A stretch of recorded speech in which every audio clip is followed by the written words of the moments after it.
எதுக்கு ஆண்டவர் விசுவாசிக்கிறீங்க? சும்மா கோயிலுக்கு போயிட்டு வரீங்களா தலையை காட்டிட்டு?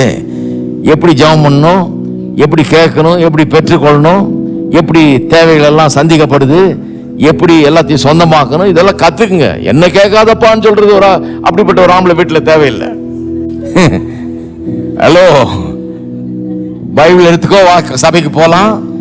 எப்படி தேவையெல்லாம் சந்திக்கப்படுது, நம்முடைய கர்த்தர் எவ்வளவு பெரியவர், எவ்வளவு நல்லவர், நாம எப்படி வாழலாம்ன்றத கத்துக்கலாம். ஏன்னா இந்த வீட்டுக்குள்ள பஞ்சம், பசி, பட்னி, அது இல்லை, இது இல்லை, துணி இல்லை, செருப்பு இல்லை, இதெல்லாம் இருக்காது. இந்த வீட்டுக்குள்ள எல்லாம் இருக்கும். இங்க வா போலாம் கோயிலுக்குன்னு புருஷன் தான் கூப்பிட்டு வரணும் எல்லாரையும். சொல்றாரு, எனக்கு ரொம்ப வேலைங்க, அதனால அந்த டிபார்ட்மெண்ட் அந்த அம்மாட்ட கொடுத்துட்டேன். பிள்ளைகளெல்லாம் கோயிலுக்கு கூப்பிட்டு போயிட்டு அந்த அம்மாவும் ஒழுங்கா உபவாச ஜபம், எல்லா ஜபத்துக்கும் முழு வால் நைட் ப்ரேயர் எல்லாத்துக்கும் போயிடுவாங்க. நான் ரொம்ப வேலை, என்னால் இதெல்லாம் முடியவே முடியாது, பைபிள் வாசி கூட நேரம் இல்லை, எனக்கு ஜெபம் பண்ண நேரம் இல்லை. எங்களுக்கெல்லாம் சேர்த்து அவங்க ஜெபம் பண்ணி எங்களை காப்பாத்துறாங்க.